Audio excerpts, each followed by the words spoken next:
Добро утро, почитувани гледачи, добре ни дојдовте и во денешното ново издание на емисијата Фактор здравје, точно на време како и секојдневно во терминот кој што е резервиран за минутите посветени на здравјето.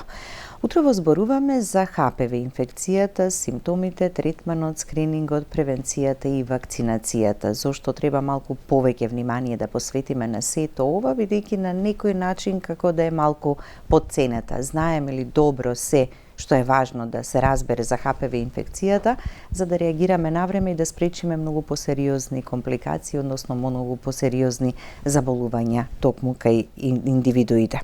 На оваа тема утрово разговараме со професор доктор Горан Димитров, специјалист гинеколог акушер од Универзитетската клиника за гинекологија и акушерство, председател на Македонското лекарско друштво и председател на Сдруженијето за ХПВ за Македонија и Југоисточна Европа.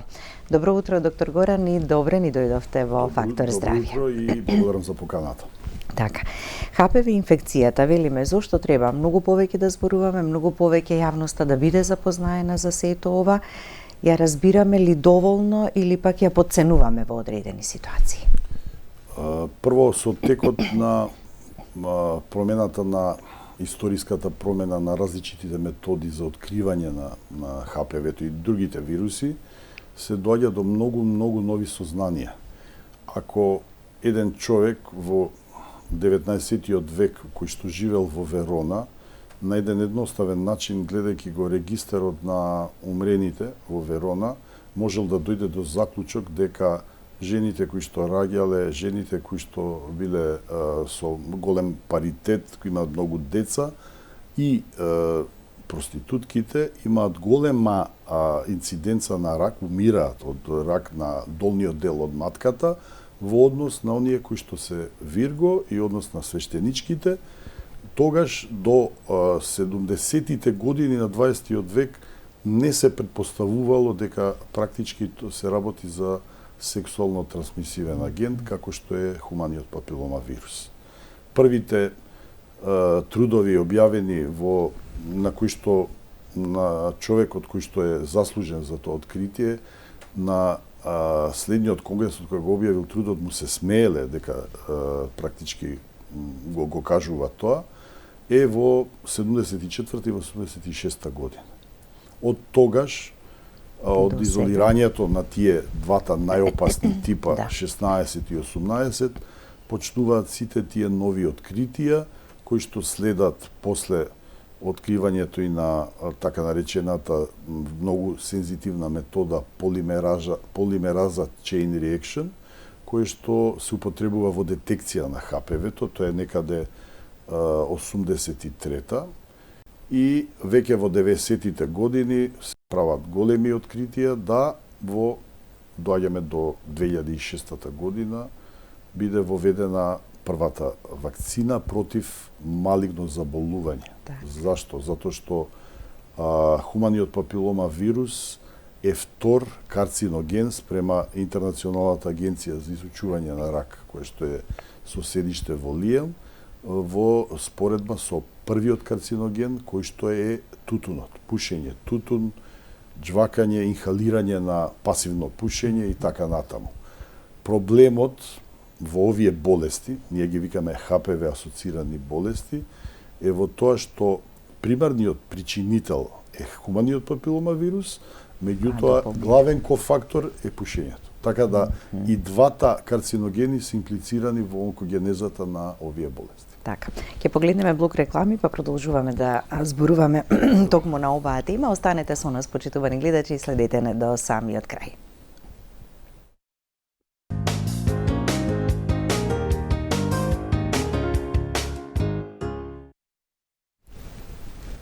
Со професор доктор Горан Димитров, специјалист гинеколог акушер од Универзитетската клиника за гинекологија и акушерство, председател на Македонското лекарско друштво, председател на Сдруженијето за ХПВ во Македонија и за Југоисточна Европа, зборуваме за ХПВ инфекцијата и сето она што како информација треба да го знаеме и помладите и повозрастните, доктор Димитров, така нели ќе се согласите? Да. Споменавте високоризични и нискоризични типови на ХПВ. Што предизвикуваат едните, што предизвикуваат другите и кои се тие?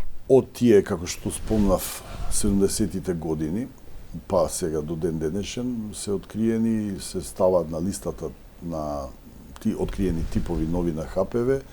Сега последниот апдейт е дека околу 208 постојат, од кои што за аногениталната регија, меѓутоа се из други регии ги напаѓа тие, значи кожите и слузокожите, се битни 30 и неколку типа, од тие 18 типови се високоризични и ја напаѓаат слузокожата на вагината, на цервиксот, на вулвата, на анусот, на регионот на главата и на вратот, како и имаме една болест која што е можда поретка, ама се случува кај новородените од мајки заразени со ХПВ, кој што се вика рекурентна респираторна папиломатоза, кој што за сега многу е тешко се открива. Затоа што симптомите личат на воспаление на бели дробови, ама во Америка ги ја диагностицираат, иако многу ретко, меѓутоа сепак има илјадници случаи кои што ги диагностицираат. Така, и овие високоризични типови се директно поврзани со појавата на карциноми. Точно така, понатаму голем е ризикот. Значи, следи едно време од заразата, ако збориме за аногениталната регија, како и региите на главата и вратот, тука се работи дека трансмисијата е негде 90-95% исклучиво по сексуален пат. А ако збориме за останатите, тие се парасексуални или преку некои фомити, да речеме, преку загадена облека, преку еве кај нас ние треба да пазиме за инструментите, за испарувањата, за димот при интервенциите каде што има ХПВ и останати, значи начини кои што се многу ретки. Така. Во нискоризичните гениталните брадавици ги предизвикуваат, така? Точно. Значи 6 и 11 се најчестите причинители, типовите. Меѓутоа има некои типови на брадавици кои што се наоѓаат на другите делови и регии од кожата, кои што се и може да бидат малигни. Меѓутоа тие се поретки. Така да. И ХПВ инфекцијата не е исклучиво резервирана само за женската популација. Иако најчесто така се поврзува, нели? Од година во година така се повеќе и повеќе нови информации добиваме, па некогаш можеби и ќе се зачудиме за некој. Карциномот на грлото на матката, нели, првенствено и најмногу насочени кон тоа. Точно. Но може така да предизвика и други карциноми. Зашто е тоа така? Заради тоа што карциномот на грлото на матката е многу изучувана болест. Значи, почнува да се изучува негде кон крајот на 19-тиот, откритијата со Папа Николау, со Шилер пробата, боењето на грлото на матката и останатите работи доаѓаат во 20-тите, 30-тите години на 20-тиот век. И од тогаш има многу откритија, меѓутоа главното откритие дека ХПВ го предизвикува ракот на грлото на матката доаѓа негде во, како што реков, во 70-тите. Меѓутоа, тоа повлекува низа на многу испитувања. Зошто? Затоа што вирус, како онкоген фактор, е многу интересна работа. И повлекува многу студии и воедно се доаѓа до заклучок во тие студии дека ракот на грлото на матката, на вагината, на вулвата, на анусот, а потоа и на јазик, на непца, на фарингс, на ларингс, тоа се све органи на глава и на врат, дека практички потекнуваат од ХПВ. На времето, ја го кажувам тоа на времето, негде почетокот на 21 век, некаде 30% било откриено дека од тие ракови и од тие заболувања водат потекло од ХПВ. Зашто? Затоа што толку биле сензитивни методите. Меѓутоа сега веќе се пресметува дека од раковите на главата и вратот некаде 60-70% се предизвикани од хуманиот папилома вирус и тој е застапен горе на главата и на вратот 2,5-3 пати е почест кај мажите него кај жените. Така, информации кои што за некого можеби, нели, ќе бидат и нови и прв пат ќе ги слушнат и затоа и во вакцинацијата се вклучени и момчињата, така? Точно на така. тој начин поголема заштита ќе направиме и за едната и за другата. Од минатата година Националниот комитет за имунизација донесе одлука да се вакцинираат од 12 до 19 години да бидат вклучени во програмот и момчиња и девојчиња. Така, да. За вакцинацијата и вакцината, некаде при крајот, сакам да одвоиме барем 10 минути за убаво да објасниме. Начинот на пренесување на ХПВ инфекцијата, дали дава симптоми или токму заради тоа што не ги дава навреме симптомите, велиме дека е тивка инфекција, па може да помине период кога веќе лошото ќе почне да се случува. Овој начин на пренесување внесува многу големи испитувања, малку ги дотактуваат и големата митовите па и заблуди некогаш за сексуалноста. Да. Меѓутоа со evidence-based медицината и со овие сензитивни тестови веќе се докажува дека начинот на пренесување може да биде и најчесто е у тие 90-95%, ако не зборуваме за брадавичките, дека е по сексуален пат и тоа сексуален може да биде генито-генитален, генито-орален, мануелно-генитален и така натаму, кој што начин на пренесување има докази дека еве еден интересен случај кој што не е за работа која што е несериозна, меѓутоа е доста сериозна. Имаме објавено труд во САД во гарнизон каде што се само жени, дека пробањето на едни гаки кои што биле купени од кога биле излезени војничките во надвор, дека неколку од војничките ги пробале, значи тај кој што ги купила се пофали и дека вирусот, тој тип кој што е докажен дека се пренел практички преку облеката. Или има уште еден труд кој што го кажува дека има и таков начин, иако тој е редок начин, две сестри без претходна, значи, миење, измивање на облеката или перење на облеката, ги облекле тие и едната од другата се заразила.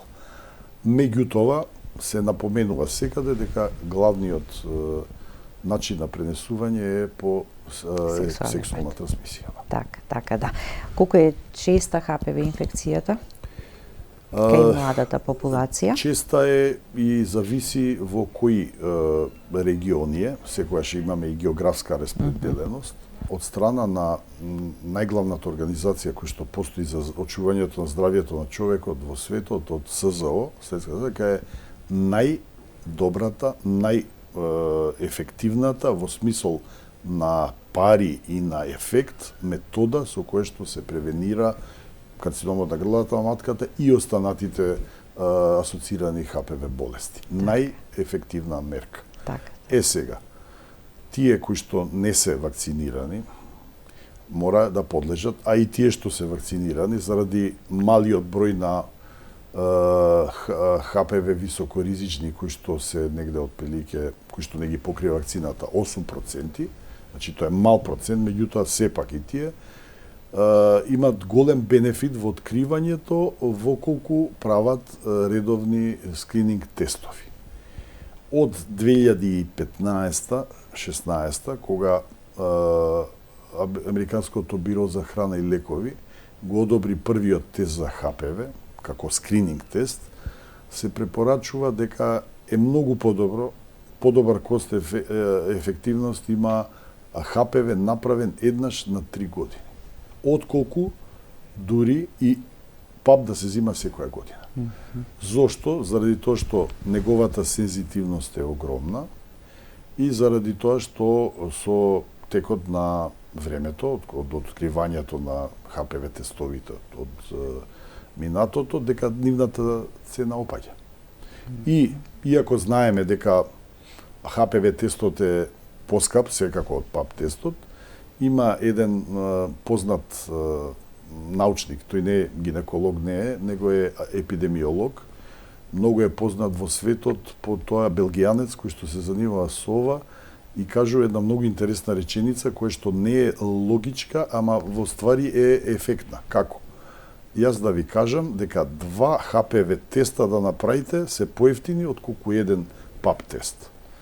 И ние сега ако не ни ги покаже резултатите, точно, така? Тоа после тоа проследува да големи издатоци прави и фамилијата, а да не збориме за социјалната и хуманата ефект на малигната болест што би ја добиле ако не биде направено тоа.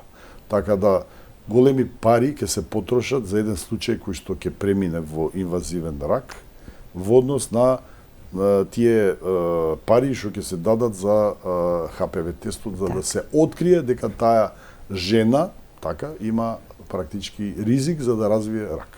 Така. Прецизноста и точноста на HPV тестот, така, и токму затоа се повеќе зборуваме и се повеќе го тоа е потенцираме. Многу дискутирана тема, можда од крајот на 90-тите години, кога најголемиот цитолог, значи тој што гледа папови, рече дека ова беше во минатите децении, од 50-тите години кога се прави тестот пап како скрининг метода, беше триумф, ама изгледа ќе постане трагедија. Зошто? Затоа што една од најголемите студии во Америка и во Шведска, заедничка студија на швеѓаните и на американците, кои што се најдобри за пап тест, кажува дека во Америка 1/3 од неоткриени случаеви на рак на грло на матка се заради лошата сензитивност на папот дека не ги открива, а во Шведска дури 1/4, кое што е земја за пример. Двете земји се за пример во однос на нивните организираности, во однос на нивната развиеност на цитологијата до тогашна, така да од 2009-2011, а веќе од 2015 со сите методи, значи не само health management пресметки, не само стручно одредување на сензитивност, не туку и на предиктивност, да ако некоја жена има високоризичен HPV, се докажува дека HPV тестот во примарниот скрининг, значи прво тоа да биде направено, е многу пати подобар него пап тест. Така, целно го открива вирусот, така насочен е кон сето тоа.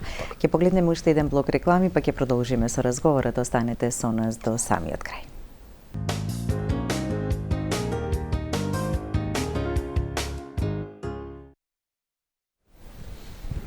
И пред да продолжиме со разговорот, имаме и гледач на линија да го слушнеме прашањето. Добро утро, повелете.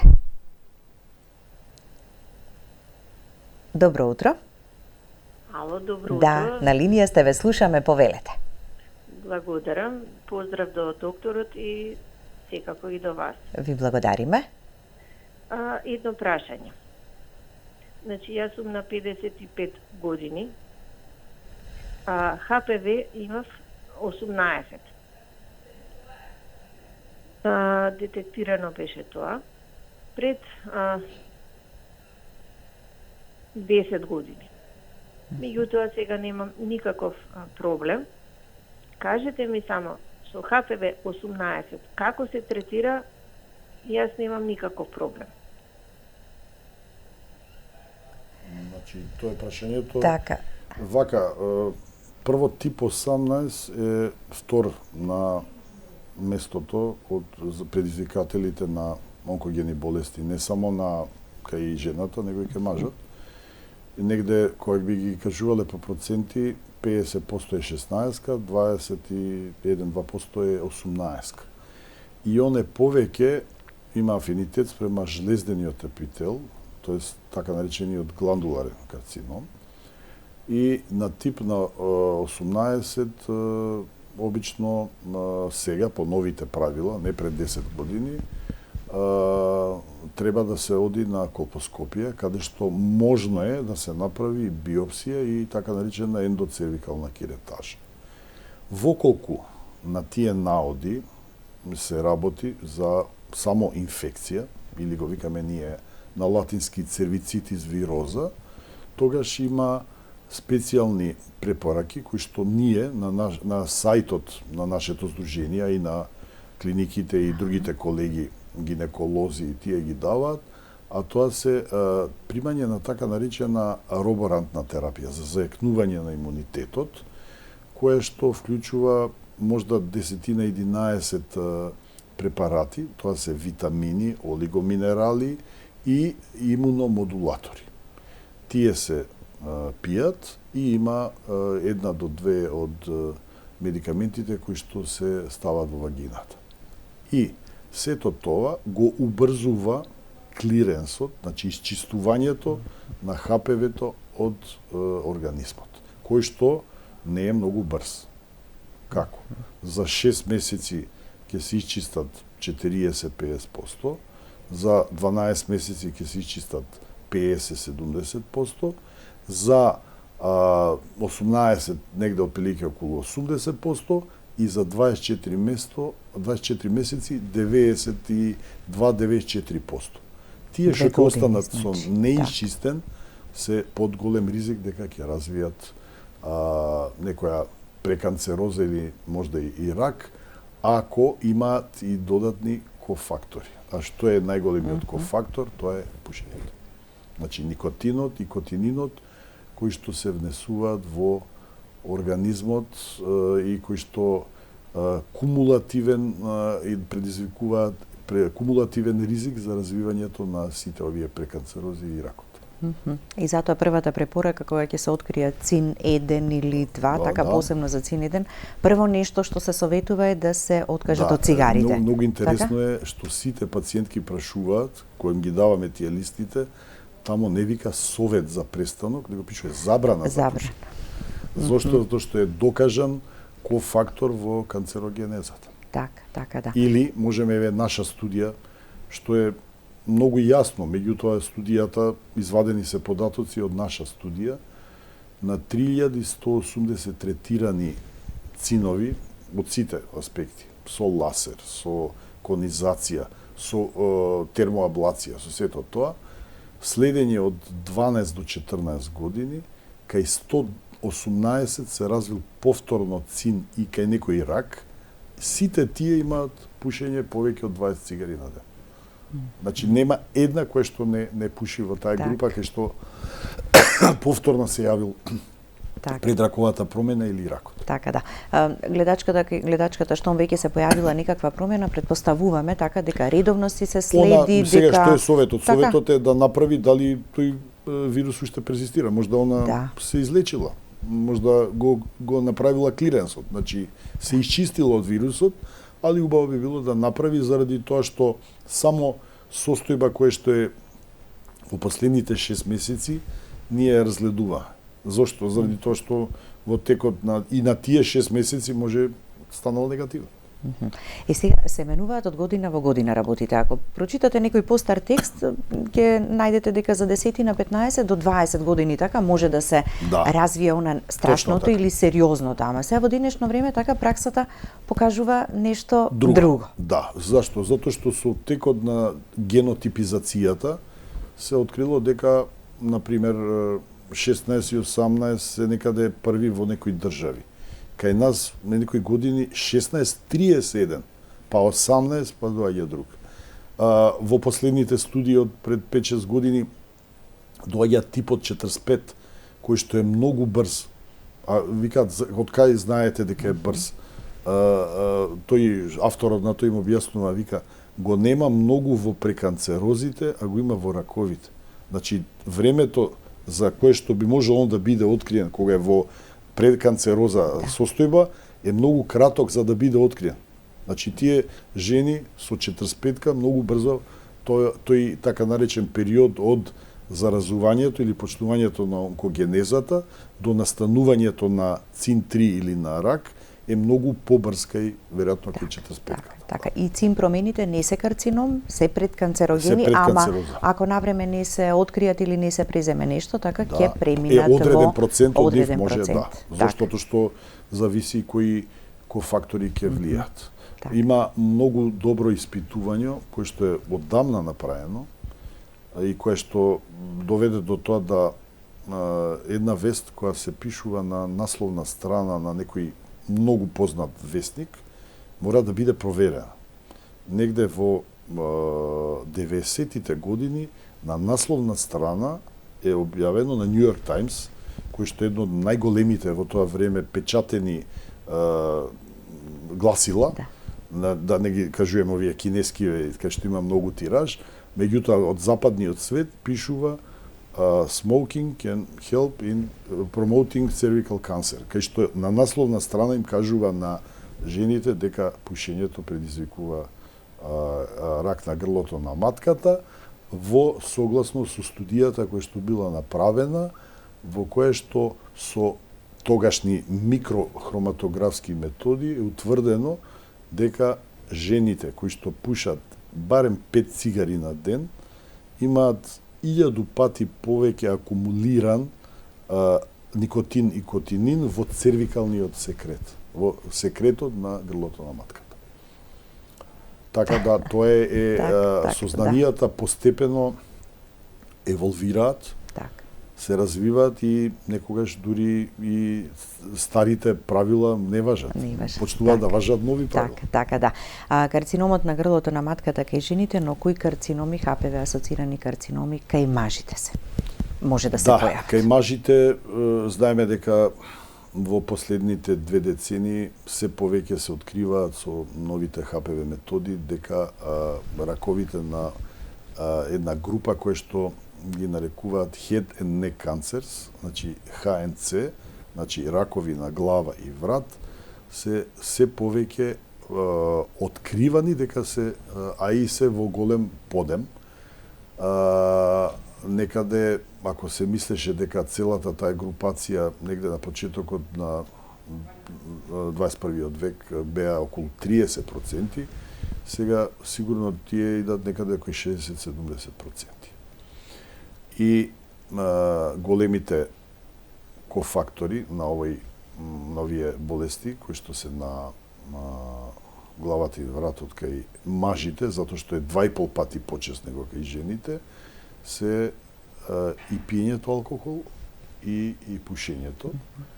И секогаш по тоа некако за да ги расвестиме сега и мажите дека има опасност од ХПВ и дека треба да се вакцинираат и момчињата, го цитираме глумецот Майкл Даглас, кој што заболе од рак на ларингсот и кој што каже една реченица која што стои. Која е реченицата?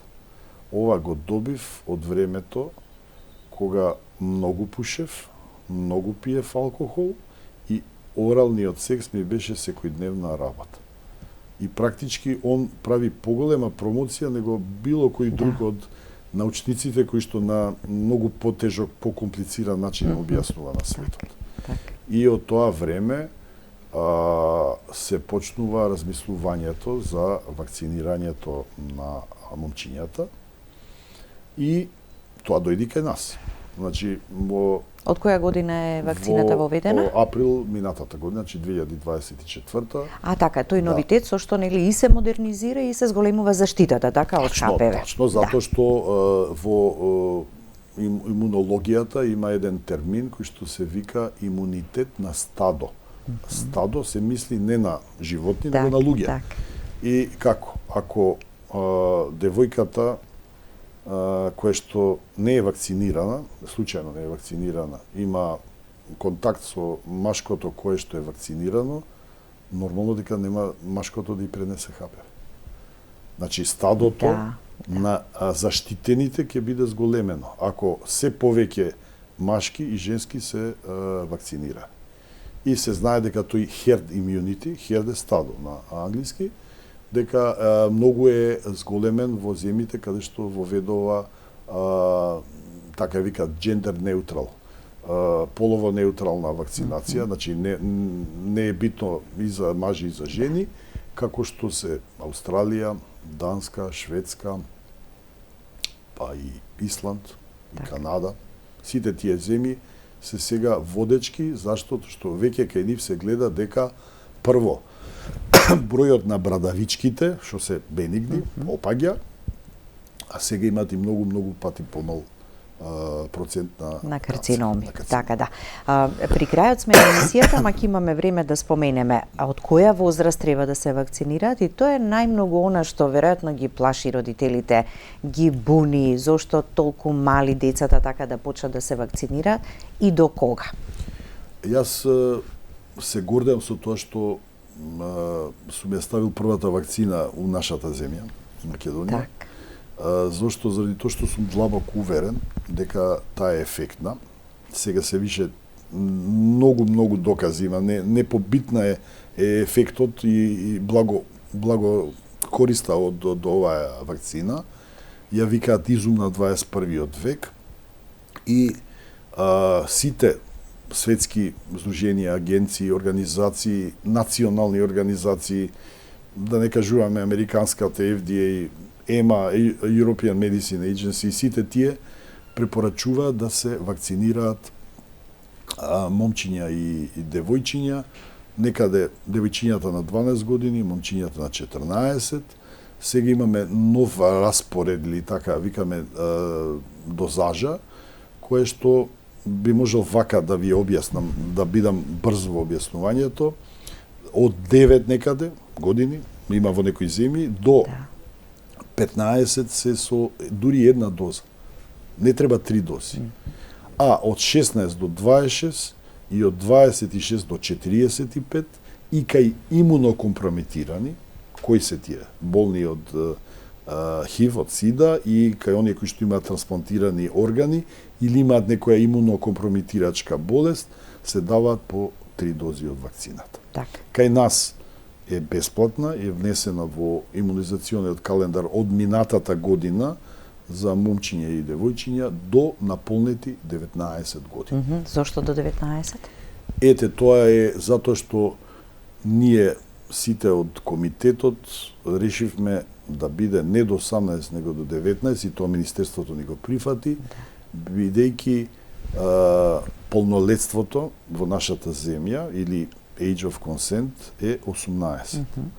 Ако родителите се тешки антиваксери, една година има девојчето или момчето да размисли дали ќе се вакцинира бесплатно или нема да се вакцинира, со тоа што границата тука веќе на тие години пореално може да размислуваат и да се свесни за ризиците кои понатаму би ги имале. Воколку родителите на некој начин не се расположени или не дозволуваат и не ги носат, од 18 до 19 години тој или таа има право да си размисли, да си одлучи дали да биде вакциниран. Так, а сепак ќе биде бесплатна, влезена во календарот за имунизација, се над 19 години, до која возраст можат оние кои што сакаат, секако нели приватно да си се вакцинираат, ама да се заштитат на некој начин. FDA препорачува дека крајната граница од кога има полезност, значи ефект е до 45 години. Меѓутоа не ограничува за тие кои што се под ризик, значи кои што се уште се сексуално активни, да бидат вакцинирани на 55, на 58, на колку и да можат од годините. Така да. Ќе продолжите и понатаму да ја промовирате и вакцинацијата и да зборувате за ХПВ инфекцијата, она што со години нанасад го правите доста успешно. Ви благодарам за гостувањето. Ви благодарам за поканата и тоа е тоа што го препорачуваме. Значи вакцинација и превенција. Така. Благодарности до вас, почитувани гледачи, за вниманието со кое не следевте. Останете и понатаму со програмата на ТВ24. Имајте убав и пријатен ден.